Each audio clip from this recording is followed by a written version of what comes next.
شاخه های پرگل بلبل ترانه خوان است. بادی صبا وزان است، ایامی گل فشان است. در شاخه های پرگل بلبل ترانه خوان است.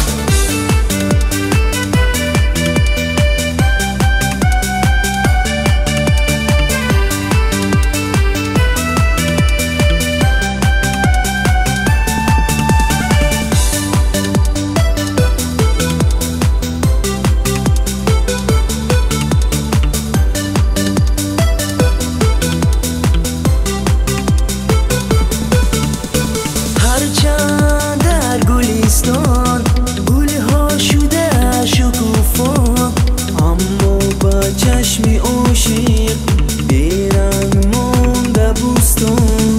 هرچند در گلستان گلها شده شکوفا، اما با چشم عاشق بیرنگ مانده بوستان. بادی صبا وزان است، ایامی گل فشان است. در شاخه های پرگل بلبل ترانه خوان است. بادی صبا وزان است، ایامی گل فشان است. در شاخه های پرگل بلبل ترانه